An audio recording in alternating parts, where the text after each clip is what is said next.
আসসালামু আলাইকুম। দশম শ্রেণীর সুপ্রিয় শিক্ষার্থীবৃন্দ, আশা করছি তোমরা ভালো আছো। বাংলা ক্লাসে তোমাদের স্বাগত জানাচ্ছি। আমি Ayesha Begum, rotary school and college.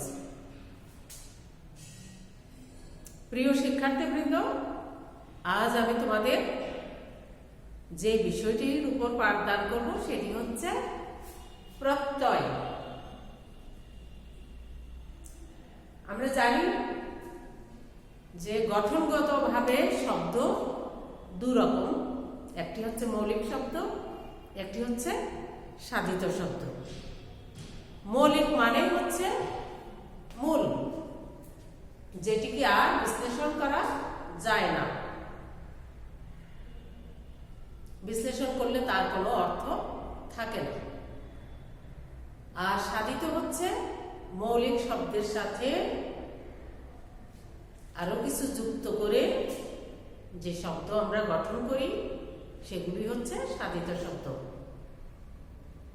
আমরা নানানভাবে শব্দকে সাধন করি। সাধন করা মানে হচ্ছে তৈরি করা, সংস্কার করা, নির্মাণ করা। আমরা নানাভাবে শব্দকে সাধিত করি, সাধন করি, সংস্কার করি, নির্মাণ করি। কিভাবে করি? আমরা সন্ধি করে করি। একটি শব্দের সাথে আরেকটি শব্দের বা একটি বর্ণের সাথে আরেকটি বর্ণের যুক্ত করে আমরা শব্দকে যুক্ত করে ফেলি, আমরা সন্ধি করি। আমরা সমাস করি, পাশাপাশি অবস্থিত অর্থপূর্ণ সম্পর্কযুক্ত বহুপদকে আমরা এক পদে করে সমাস করে আমরা শব্দ সাধন করি। আমরা প্রত্যয় যোগ করি, আমরা উপসর্গ যোগ করি, আমরা বিভক্তি যোগ করি। নানানভাবে আমরা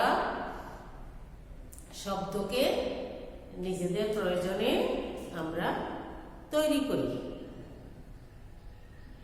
তো এই যে সাধিত শব্দেরই একটি অংশ হচ্ছে প্রত্যয় সাধিত শব্দ, মানে প্রত্যয় যোগ করে শব্দ।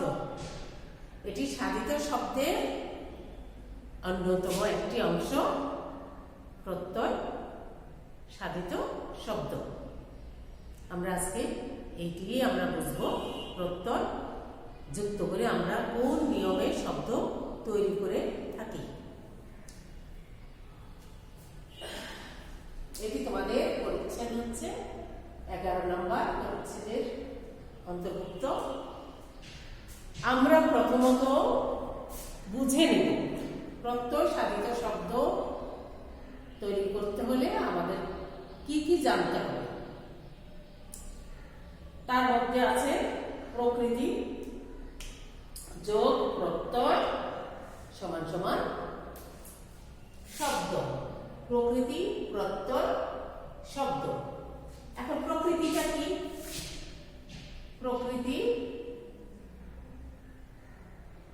প্রকৃতি যোগ প্রত্যয়।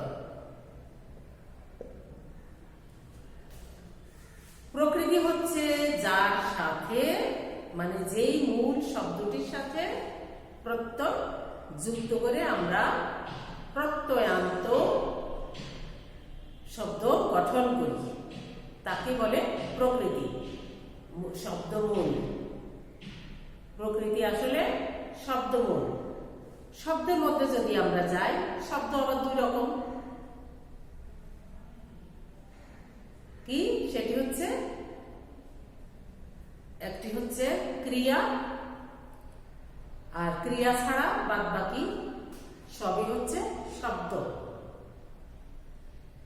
আর আমরা ক্রিয়াকে একটু আলাদাভাবে চিহ্নিত করি। ক্রিয়ার মূল, তার শব্দের মূল হচ্ছে দুই রকম। ক্রিয়া বাদে বিশেষ্য, বিশেষণ, সর্বনাম, অব্যয়, ক্রিয়া, এগুলোর যে মূল অংশ সেটি হচ্ছে শব্দমূল। আর ক্রিয়া মানে কাজ করা বোঝায় যে পদ দিয়ে, সেটি হচ্ছে ক্রিয়া। সেটির মূলই হচ্ছে ক্রিয়ামূল। আর ক্রিয়ামূলের আরেকটি নাম তোমরা জানো, সেটি হচ্ছে ধাতু। তোমাদের সুবিধার জন্য আমি একটু বলে রাখি, ধাতু আমরা তো ক্রিয়াপদ চিনি, করছি, যাচ্ছি, খেলছি, খাচ্ছি, ঘুমাচ্ছি, পড়ছি, দেখছি, লিখছি। এটাকে আমরা নানান ভাবে, আমরা সাধু ভাষায় যদি বলি, লিখিতেছি, খেলিতেছি, খাইতেছি, ইত্যাদি ইত্যাদি। আমরা নানান ভাবে এই ক্রিয়াপদকে আমরা নানান ভাবে কাল ভেদে নানান পরিবর্তন করতে পারি, বচন ভেদে করতে পারি, পরিবর্তন করতে পারি। ক্রিয়াপদ আমরা ভালোভাবে জানি। নানান প্রত্যয় যুক্ত হয়ে একটা ক্রিয়ায় নানান রকম রূপ ধারণ করতে পারে। কিন্তু এই যে মূল অংশটি, মানে ক্রিয়ামূল মানে হচ্ছে ধাতু, ক্রিয়ামূল। তাইলে প্রকৃতি কত রকম আমরা পেয়েছি? দেখো, আমরা প্রকৃতি পেয়েছি দুই রকম। একটা হচ্ছে শব্দমূল, আর একটা হচ্ছে ক্রিয়ামূল। তাহলে প্রকৃতি হচ্ছে মূল, তাই না? প্রকৃতি হচ্ছে মূল অংশ। এই মূল অংশটা আবার দুই রকম, ক্রিয়ামূল এবং শব্দমূল। ক্রিয়ামূলকে আমরা কি বলি জানো? মনে আছে তো? ধাতু। আমরা আজকে ধাতুটাও চিনব। ধাতু মানে ক্রিয়ামূল। এখন আমি একটু আগে যে অসংখ্য ক্রিয়াপদ বলেছি, এই যে বললাম, এটাও একটা ক্রিয়াপদ। এই আমরা মূল অংশটা বা ধাতুটাকে আমরা কিভাবে বের করব, আমরা কিভাবে ধাতুটা চিনব? ধাতু চেনার সহজ উপায় হচ্ছে তুই দিয়ে ওই পদকে, ক্রিয়াপদকে আমরা যখন তুই দিয়ে সম্বোধন করি তখন মূল অংশটা বেরিয়ে আসে। তুই দিয়ে সম্বোধন করলে দেখো কি কি আসে? দেখ, লেখ, পড়, যা, শোন, খেল, ইত্যাদি ইত্যাদি। তুই দিয়ে সম্বোধন করলে ক্রিয়াপদের যে মূল অংশটি আমরা বের করতে পারি সেটি হচ্ছে ধাতু। তাহলে ধাতু আমরা সহজেই বের করতে পারবো, আমরা চিনতে পারবো। তাহলে আমরা ক্রিয়ামূল এবং ধাতুটা আমরা আজকে চিনে ফেললাম। দেখ, লেখ, শোন, খেল, পড়, ইত্যাদি ইত্যাদি।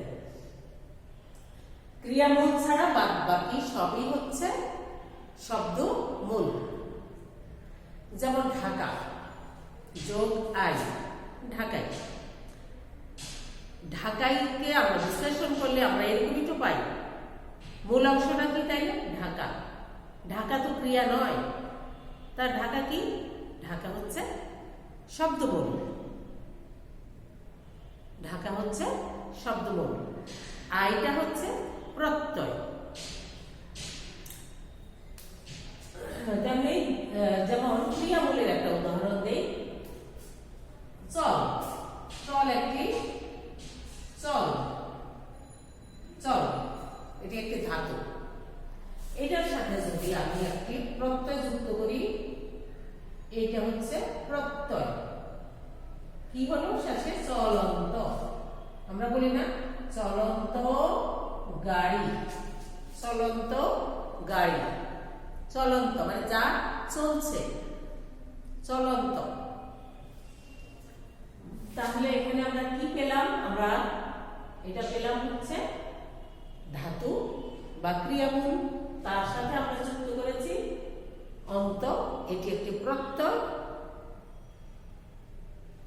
এই প্রত্যয়, অসংখ্য প্রত্যয় বাংলা ব্যাকরণে, বাংলা ভাষায় আছে। তোমাদের এই যে 11 নং পরিচ্ছেদে অসংখ্য প্রত্যয় তোমরা দেখা পাবে। আমি শুধু আজকে গুটি কয় প্রত্যয় দিয়ে শব্দ গঠন করা তোমাদের দেখিয়ে দেব।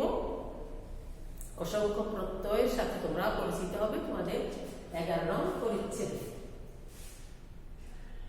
তাহলে এই যে ধাতু, ধাতুর সাথে আমরা যুক্ত করেছি অন্ত, প্রত্যয়।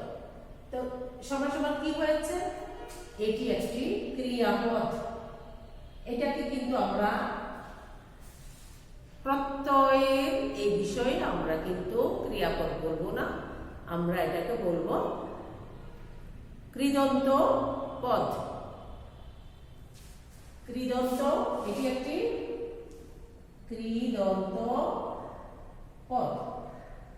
কারণ হচ্ছে ক্রিয়াপদ এখানে কৃত প্রত্যয় যুক্ত হয়েছে।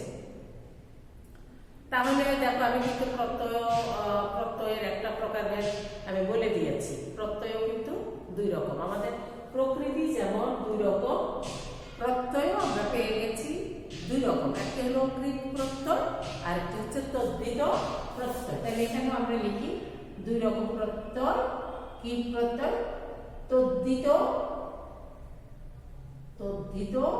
প্রত্যয়, আরেকটা হচ্ছে কৃত প্রত্যয়।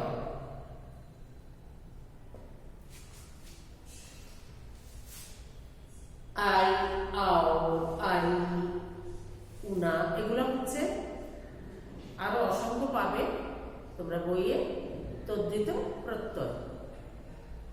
আর এই যে অন্ত, অ, আ, আমরা যখন সব ক্রিয়ামূলের সাথে বা ধাতুর সাথে যে প্রত্যয় আমরা যুক্ত করব সেটি হচ্ছে কৃত প্রত্যয়। যদিও আমরা তদ্ধিত প্রত্যয় এখানে যুক্ত করতে পারি ধাতুর সাথে, আবার শব্দমূলের সাথে আমরা কৃত প্রত্যয় যুক্ত করতে পারি, যুক্ত করে শব্দ গঠন করতে পারি। তাহলে তো প্রত্যয় দুই রকম, তদ্ধিত প্রত্যয়, কৃত প্রত্যয়। আচ্ছা, তাহলে আমরা কিন্তু এই যে ক্রিয়ামূলের সাথে একটি কৃত প্রত্যয় যুক্ত করে আমরা একটি কৃদন্ত পদ তৈরি করেছি। তার মানে ধাতুর সাথে বা ক্রিয়ামূলের সাথে কৃত প্রত্যয় যুক্ত করে আমরা যে শব্দ গঠন করি তাকে বলে কৃদন্ত পদ বা কৃদন্ত শব্দ। তাইলে আমরা এইগুলো একটা উদাহরণ লিখি। শব্দমূল আমি যে বলেছি ঢাকা, এই সহজ উদাহরণটাই তোমাদের জন্য আমি দিচ্ছি। ঢাকা যোগ আই, ঢাকা একটি শব্দমূল, যেহেতু এটি ক্রিয়া নয়, এটি হচ্ছে শব্দমূল। এই কারণ কি, এটা মূল কেন? এটা মূল হচ্ছে এটাকে আমরা আর ভাঙতে পারি না, ঢাকাকে আর বিশ্লেষণ করা সম্ভব নয়। এর সাথে আমি আই তদ্ধিত প্রত্যয়টা যুক্ত করেছি, আই। তাহলে কি হলো, আমরা কি পেলাম? ঢাকাই। আমরা কি বলি, মায়েরা কি বলেন? ঢাকাই শাড়ি, ঢাকাই। এই যে ঢাকাই একটি শব্দ বলো, ঢাকাই একটি পদ বলো, এটিরও একটি আমাদের প্রত্যয় সাধিত শব্দের মধ্যে এটিরও আলাদা একটি নাম আছে, সেটি হচ্ছে তদ্ধিতান্ত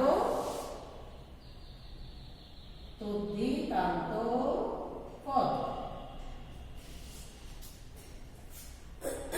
শব্দমূলের সাথে এটি শব্দমূলের সাথে এটি একটি তদ্ধিত প্রত্যয় যুক্ত করে আমরা যে পদটি পেলাম সেটি হচ্ছে তদ্ধিতান্ত পদ অথবা তদ্ধিতান্ত শব্দ।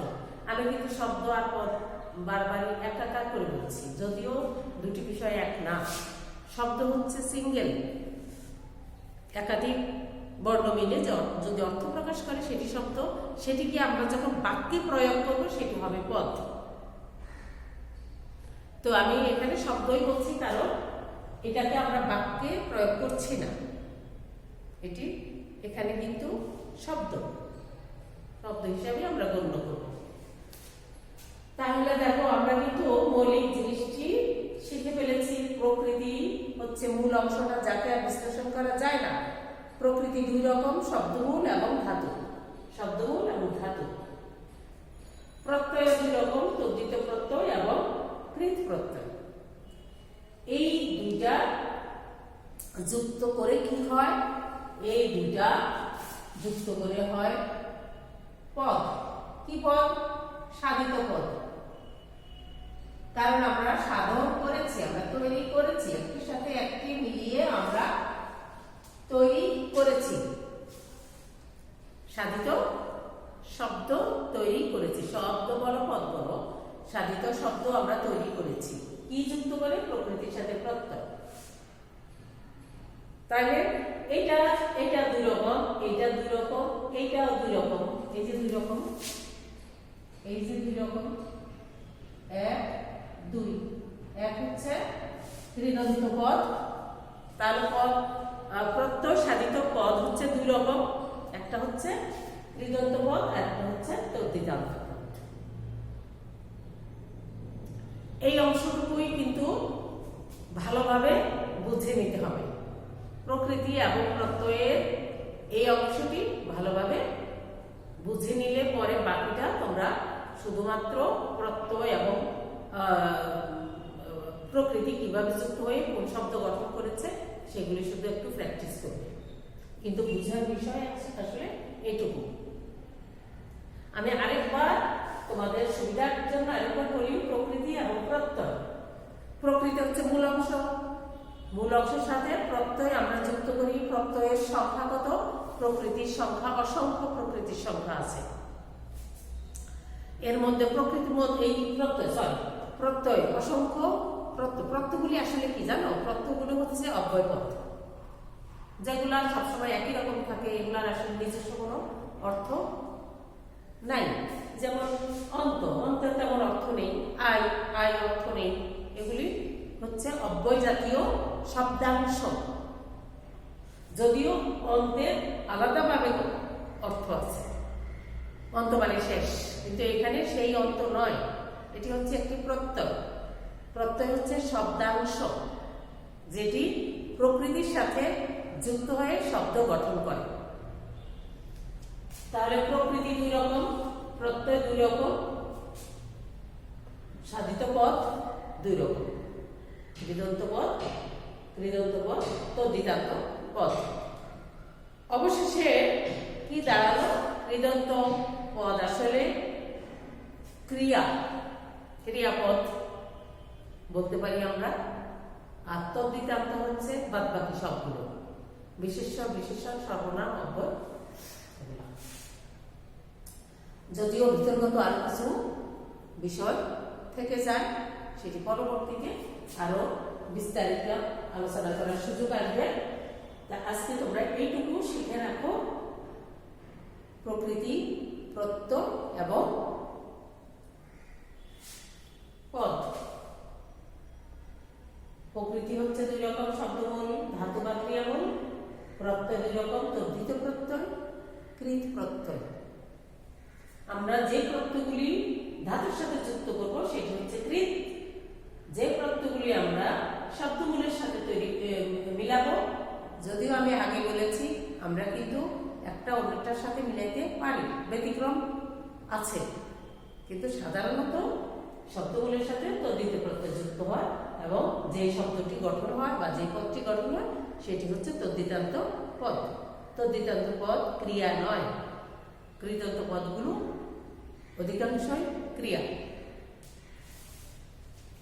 এই হচ্ছে আমরা ভালোভাবে বুঝে নেব। বুঝে নেওয়ার পরে আমরা শুধু তৈরি করব, সাধন করব। কিছু নমুনা এখানে লিখেছি আমি। এখানে প্রকৃতি, প্রত্যয় এবং সাধিত শব্দ, কারণ আমরা এটা সাধন করেছি না, সাধিত শব্দ। এখানে দেখো এক নম্বরে কি করলাম আমি? শিশুর সাথে প্রত্যয়টা যুক্ত করলাম। শিশু তো জানো, শিশু কিন্তু ধাতু নয়, তাহলে শব্দমূল। শব্দমূলের সাথে একটি তদ্ধিত প্রত্যয় যুক্ত করে আমরা করলাম কি? শৈশব। শিশু যোগ শৈশব। তাহলে এটি কোন পদ? এটি হচ্ছে তদ্ধিতান্ত পদ। এটি হলো তদ্ধিতান্ত পদ বা শব্দ। তারপরে দেখো নিন্দ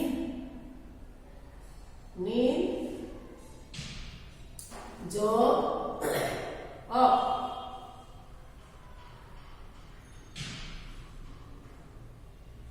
নিন্দ যোগ একটি প্রত্যয়।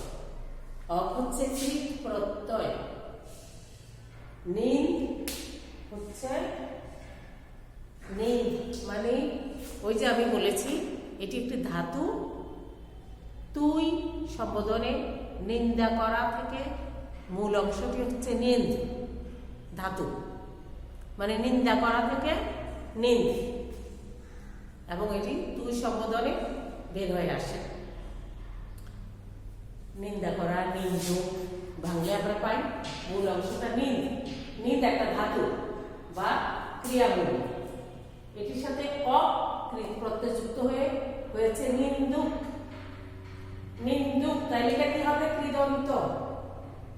কৃদন্ত। দুল।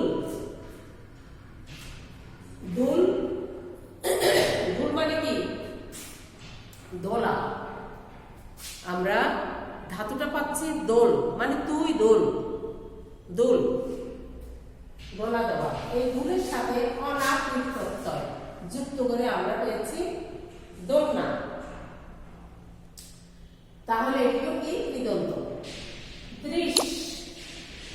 দৃশ একটি সংস্কৃত ধাতু।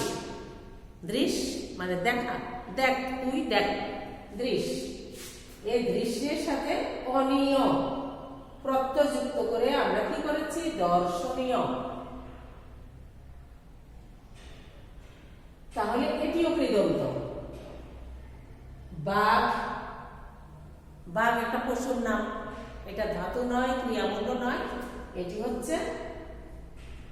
হচ্ছে শব্দমূল। বাঘের সাথে আ তদ্ধিত প্রত্যয়টি যুক্ত করে আমরা পেয়েছি বাঘা। তাহলে এটি কি? তদ্ধিতান্ত। তদ্ধিতান্ত শব্দ বা পদ। তদ্ধিতান্ত। ঢাকা আই, ঢাকাই তদ্ধিতান্ত। ডিবি যোগ আনা, ডিবিয়ানা তদ্ধিতান্ত। বিক। বিক, বিক মানে কি জানো? ভিখারি শব্দটি কোত্থেকে এসেছে? যে বিক মাগে, মাগে মানে চায়। বিক হলো খাদ্য। খাদ্য যে চায় তাকে বলে ভিখারি। তাহলে বিক হচ্ছে কি? একটি শব্দমূল। আরি যুক্ত হয়েছে ভিখারি, এটাও তদ্ধিত। চাষ যোগ ই, চাষ। চাষ মানে চাষ করা। চাষ কিন্তু একটি ধাতু। তুই চাষ মানে চাষ কর, এটি একটি ধাতু। এই ধাতুর সাথে ই কৃত প্রত্যয় যুক্ত হয়েছে চাষি। চাষি কিন্তু কৃদন্ত। কৃদন্ত পদ। কৃদন্ত পদ বা শব্দ। আচ্ছা, এই তাহলে আমরা যদি এইটুকু ভালো মতো বুঝতে পারি, তাহলে আমরা অনায়াসে কোনটি কোন প্রত্যয়, কোনটি কোন প্রকৃতি আমরা চিনব।